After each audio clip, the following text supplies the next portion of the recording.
Hello, it's Iyabo Onipede, and today is August 30th, and I have done 30, this is the 30th of the Go Live Every Day on Facebook challenges that I've been doing from my buddy Lou Bartone. And today I'm going to talk about well-being.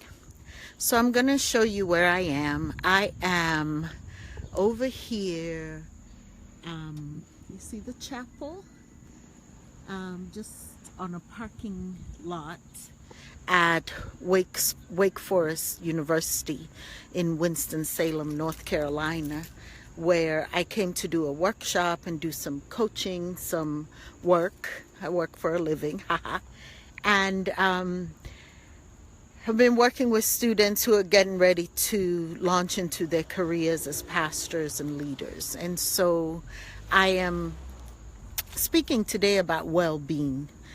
Well-being is the circular component that encases the 5 components of emotional intelligence. As we discussed over the last month, we've discussed all aspects of leadership and emotional intelligence. And well-being is the purpose of emotional intelligence and the result of emotional intelligence. And I want us to think about how well-being is showing up in our lives. So well-being shows up not as an external thing, but as something that bubbles up from the inside. When you know you've done your best, when you know you've thought of other people, when you know you've shown up for yourself, when you know you have intense self-awareness and you're aware of your impact on other people, when you know you value interpersonal relationships, when you know you have the capacity to make solid decisions, and when you know you manage stress and you have resilience to bounce back from negative situations, what happens is you have a sense of well-beingness. It is a deep level of contentment that even though stuff happens, you get back on track.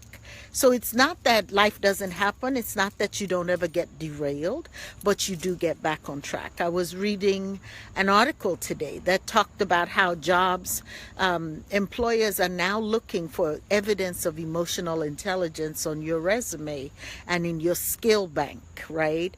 And so I want you to use some of the language we've learned over the last 30 days and begin to put them on your resume, put them in your language and how you speak to people. Look for evidence of emotional intelligence. Yesterday, I had an epic Facebook post, and the video I did yesterday was, a lot of people were highly responsive. I got a bunch of personal direct messages on Messenger, and some of my friends texted me. I got a couple of phone calls.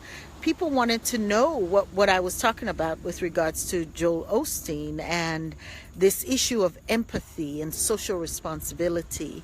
And what does social responsibility look like for a mega church who has a pastor who writes a lot of books and makes a lot of money and capitalizes on not in a negative way, I'm not saying anything negative about him, but that capitalizes on people and hope.